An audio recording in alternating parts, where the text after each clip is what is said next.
એક નાનકડા ગામમાં આરવ નામનો છોકરો રહેતો.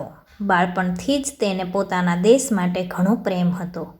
જ્યારે પણ શાળામાં ઇન્ડિપેન્ડન્સ ડે અથવા રિપબ્લિક ડે ઉજવાતો ત્યારે આરવ સૌથી પહેલાં આવીને તિરંગો ફરકાવતો અને દેશભક્તિના ગીતો ગાતો. એક દિવસ શાળાના શિક્ષકે બાળકોને પૂછ્યું, બાળકો, તમે મોટા થઈને શું બનવા માંગો છો? કોઈ બોલ્યો ડૉક્ટર, કોઈ બોલ્યો ઇજનેર, પણ આરવ ઊભો થયો અને બોલ્યો, સર, હું સૈનિક બનવા માગું છું. હું દેશની સેવા કરવી છે. બધા વિદ્યાર્થીઓ તાળી પાડવા લાગ્યા.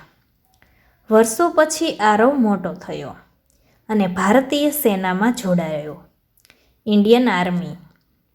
એક દિવસ સરહદ પર શત્રુઓએ હુમલો કર્યો. આરવ અને તેના સાથીઓએ બહાદુરીથી લડાઈ કરી અને દેશને બચાવ્યો. જંગ પછી આરવ ઘાયલ થયો, પરંતુ તેની આંખોમાં ગર્વ હતો. તેણે પોતાના સાથીને કહ્યું, જો મારા જીવથી દેશ સુરક્ષિત રહે તો એ મારી સૌથી મોટી જીત છે. તેની બહાદુરી માટે તેને સન્માન મળ્યું અને આખું ગામ તેના પર ગર્વ અનુભવતું હતું. આ વાત પરથી આપણને બોધ મળે છે કે સાચો દેશપ્રેમ શબ્દોમાં નહીં, પરંતુ દેશ માટે કરેલા ત્યાગ અને સેવામાં દેખાય છે.